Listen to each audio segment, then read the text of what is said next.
Diddy's judge acted like 13th juror. Files new appeal of draconian.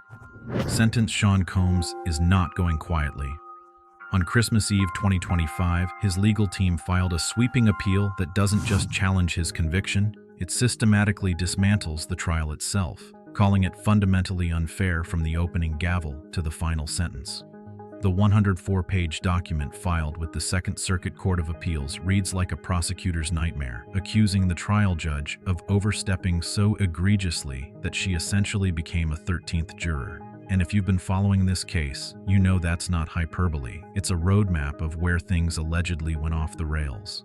Let's start with what Combs was convicted of back in October. A federal jury in Manhattan found him guilty on charges of racketeering conspiracy, sex trafficking, and transportation for prostitution.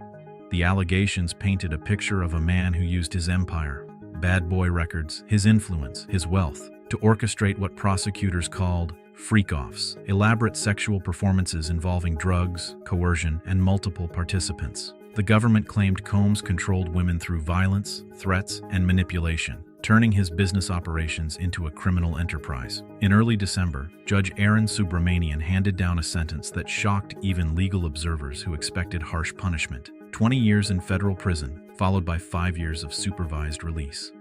For a 55-year-old man, that's effectively a life sentence. But according to his attorneys, that sentence was the culmination of a trial riddled with errors so severe that the entire conviction should be thrown out. The appeal opens with a fundamental challenge to the evidence itself. Combs's legal team argues that the trial judge allowed prosecutors to present testimony and exhibits that were inflammatory, prejudicial, and in some cases, completely unrelated to the charges.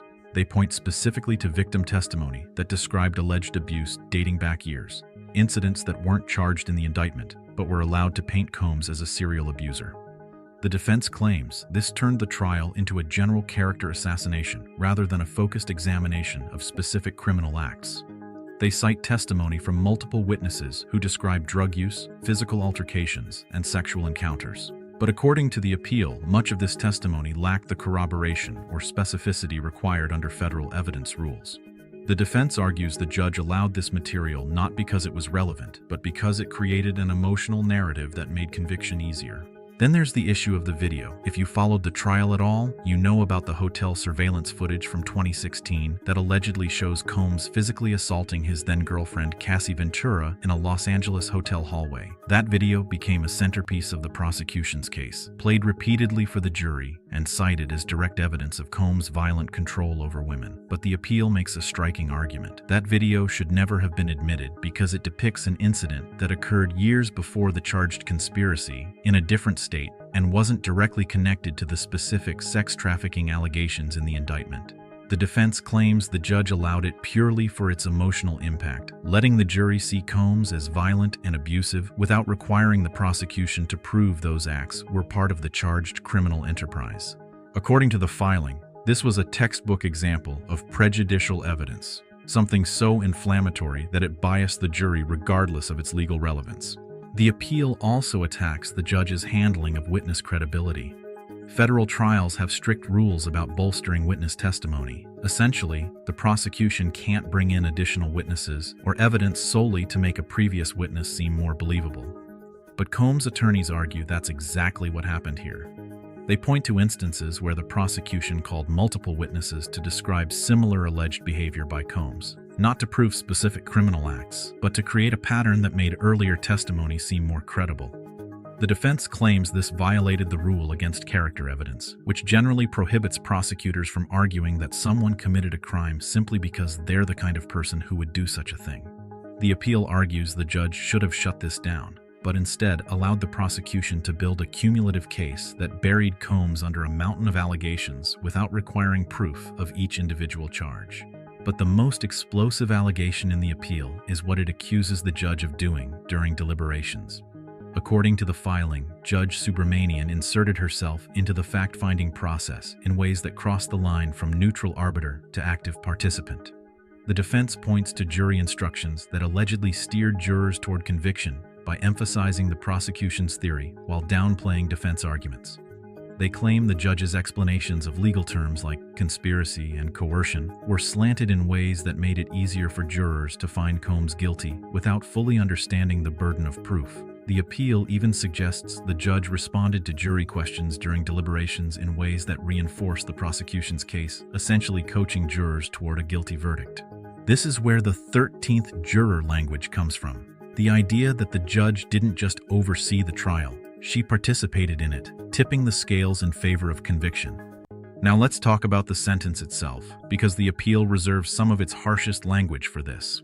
20 years in federal prison for a first-time offender with no prior criminal record, according to the defense, is not just severe, it's unconstitutional. The appeal argues that Judge Subramanian departed from federal sentencing guidelines without adequate justification, imposing what they call a draconian punishment that doesn't match the seriousness of the conduct proven at trial. They point out that even in cases involving violent sex trafficking rings with multiple victims and clear evidence of physical harm, sentences rarely exceed 15 years for defendants without criminal histories. The defense claims the judge essentially punished Combs for being Sean Combs, a wealthy, powerful celebrity whose public persona made him an easy target for an example-setting sentence. They argue this violated the principle that sentencing should be individualized and proportionate, not influenced by public pressure or media attention. The sentencing hearing itself, according to the appeal, was problematic in multiple ways. The defense claims that Judge Subramanian relied heavily on victim impact statements that went beyond describing harm and instead advocated for maximum punishment. Federal sentencing rules allow victims to speak, but they're supposed to describe the impact of the crime, not tell the judge what sentence to impose. The appeal suggests the judge allowed victims to essentially become co-prosecutors, delivering emotional testimony that prejudiced the sentencing decision. The defense also argues that the judge failed to adequately consider mitigating factors. Combs' lack of criminal history, his charitable work, his contributions to the music industry, and the support of his family and community. According to the filing, the judge mentioned these factors only to dismiss them, treating them as irrelevant compared to the seriousness of the charges.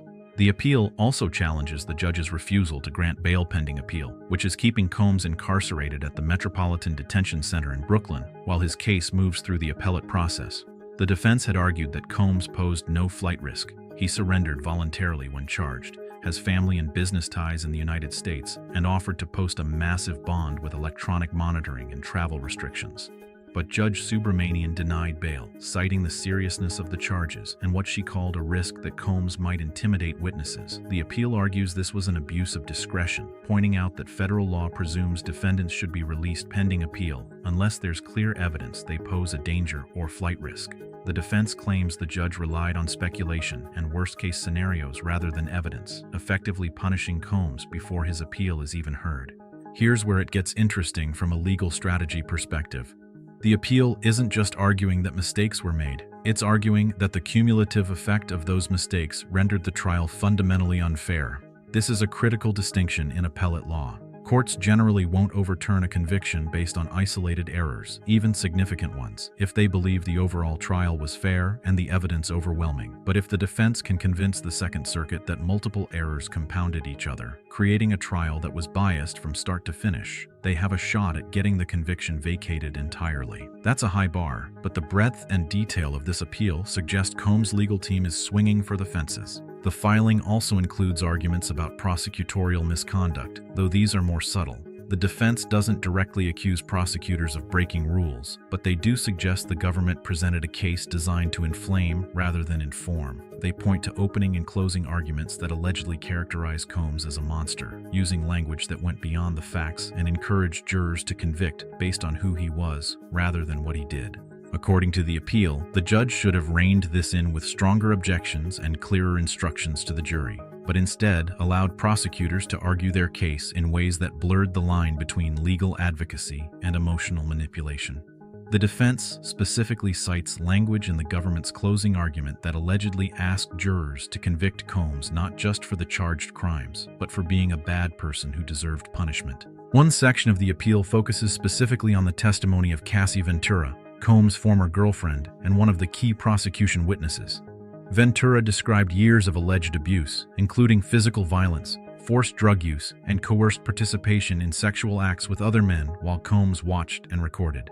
Her testimony was devastating, detailed, and according to prosecutors, corroborated by medical records, text messages, and the hotel video.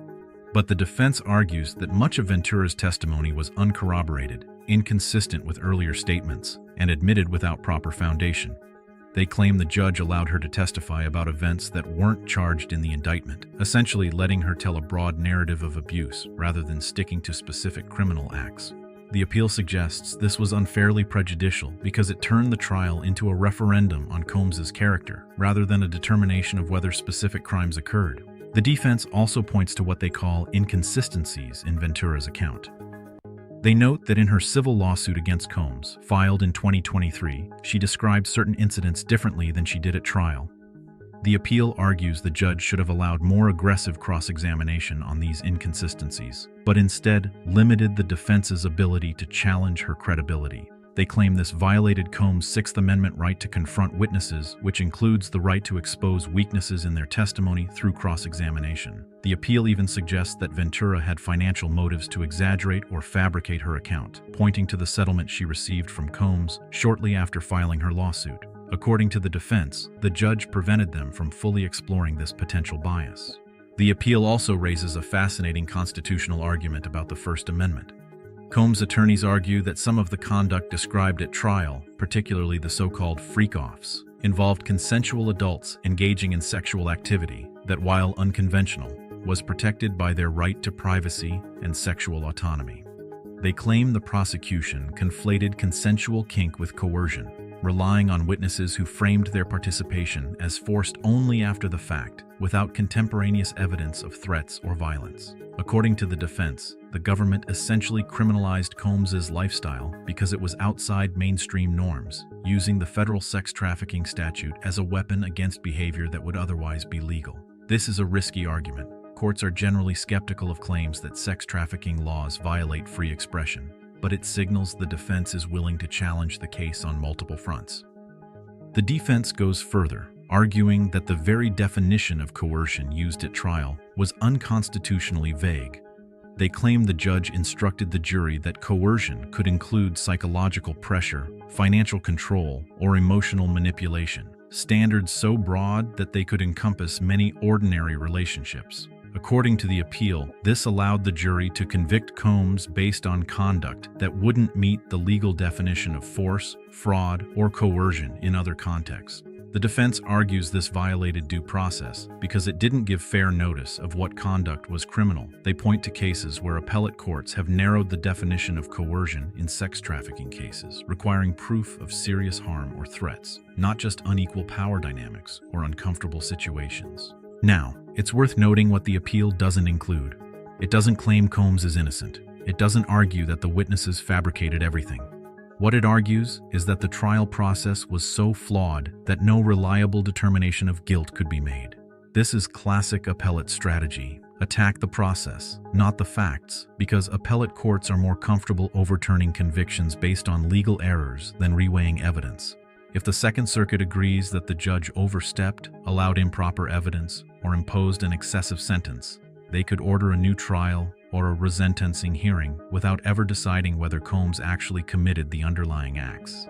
The response from prosecutors will be critical. The U.S. Attorney's Office for the Southern District of New York, which handled the case, has 30 days to file a brief defending the conviction and sentence. They'll argue that the evidence was overwhelming, the trial was fair, and any errors were harmless because the jury's verdict was supported by credible testimony and physical evidence. They'll point to the multiple witnesses who described similar patterns of behavior, the corroborating documents and recordings, and the fact that Combs' own employees testified about facilitating the alleged criminal activity. The government will likely argue that the defense is trying to relitigate the trial through the appeal, asking the Second Circuit to second-guess decisions that were well within the trial judge's discretion. Prosecutors will also defend the sentence, arguing that 20 years was appropriate given the severity and duration of the alleged abuse.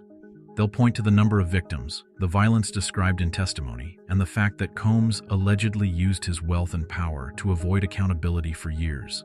The government will likely cite cases where similar defendants received comparable or longer sentences, arguing that Judge Subramanian's decision was well within the guidelines and reflected the seriousness of the crimes. They'll also argue that the bail denial was justified because Combs has the resources to flee and a demonstrated history of trying to contact witnesses, which the prosecution characterized as potential intimidation. But here's the thing. Appellate courts exist precisely to check trial judges when they overstep. If Judge Subramanian really did act as a 13th juror, if she really did allow prejudicial evidence and impose an excessive sentence, that's exactly the kind of error appeals courts are designed to correct. The Second Circuit has a reputation for being rigorous and independent, willing to overturn convictions when the trial process was flawed, even if the defendant isn't sympathetic. Combs' legal team is betting that the sheer volume of alleged errors will convince the appellate judges that something went seriously wrong. The timeline for this appeal is uncertain. Appellate briefs will be filed over the next few months. Oral arguments could happen in late 2026, and a decision might not come until 2027. During that time, Combs will remain incarcerated unless the Second Circuit grants bail pending appeal, which is rare but not impossible. His legal team has already indicated they'll file a separate motion for bail, arguing that the trial judge's reasoning for denying it was flawed. If they can get him out while the appeal is pending, that would be a significant victory in itself. What's particularly striking about this appeal is how it reframes the entire narrative. The trial was presented as a straightforward case of a powerful man abusing women and getting away with it for years until finally being held accountable. But the appeal flips that story, presenting it as a case where prosecutors and a judge used Combs' celebrity and lifestyle to secure a conviction without meeting their burden of proof. Whether that reframing will work is the question. Appellate courts are generally deferential to trial judges and juries, assuming they got it right unless there's clear evidence of reversible error. But if the defense can show a pattern of judicial bias and evidentiary mistakes, they might have a shot. There's also a broader question here about how celebrity defendants are treated in the criminal justice system. Combs' attorneys clearly believe he was targeted and punished more harshly because of who he is, that his wealth and fame made him a convenient symbol for prosecutors looking to make a statement about accountability. That's a difficult argument to prove, but it's not without precedent. High-profile defendants often face harsher scrutiny, more aggressive prosecution, and stiffer sentences because their cases generate publicity and political pressure. If Combs can demonstrate that his sentence was disproportionate compared to similar defendants, that could be a powerful argument for resentencing even if the conviction stands. The appeal also touches on the conditions of Combs' pretrial detention, which the defense argues were unnecessarily harsh and designed to pressure him into accepting a plea deal. Combs has been held at the Metropolitan Detention Center in Brooklyn since his arrest, a facility known for its difficult conditions. The defense claims he's been subjected to solitary confinement, limited communication with his attorneys, and inadequate access to materials needed to prepare his defense. While these arguments aren't directly relevant to the conviction, they support the broader theme that Combs has been treated differently because of his celebrity status. The defense suggests that if he were an ordinary defendant, he would have been granted bail or held in less restrictive conditions while awaiting trial. Another interesting aspect of the appeal is its discussion of jury selection.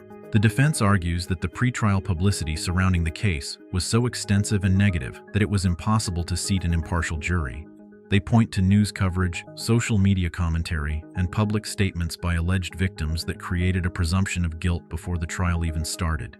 According to the appeal, the judge should have granted a change of venue or conducted more extensive voir dire to identify and excuse biased jurors. The defense claims that several seated jurors had been exposed to prejudicial information but weren't properly questioned about whether they could set aside what they'd heard and decide the case based solely on trial evidence. The appeal also challenges the prosecution's use of expert witnesses, particularly those who testified about patterns of abuse and coercive control. The defense argues these experts gave opinions that invaded the province of the jury, essentially telling jurors how to interpret the evidence rather than providing neutral scientific information. They claim the judge should have limited or excluded this testimony because it wasn't based on reliable methodology and because it vouched for the credibility of the alleged victims. According to the appeal, these expert witnesses were really just advocates for the prosecution, dressed up in academic credentials to give their opinions more weight. So what happens next? The legal process grinds forward. Briefs get filed, judges review the record, oral arguments happen, and eventually a decision comes down. If the Second Circuit affirms the conviction and sentence, Combs will likely petition for review by the Supreme Court, though the odds of the court taking the case are slim. If the Second Circuit orders a new trial or resentencing, the government will have to decide whether to retry him or negotiate a plea deal. Either way, this case is far from over. Combs is fighting, his legal team is all in, and the outcome will depend on whether the appellate judges believe the trial was fair or fundamentally flawed. What do you think? Was this trial a righteous conviction of a powerful abuser or a flawed process that railroaded a celebrity? Drop your thoughts in the comments, and if you want to follow how this appeal plays out, make sure you're subscribed because we'll be covering every development as it happens. Claude is AI and can make mistakes. Please double-check responses.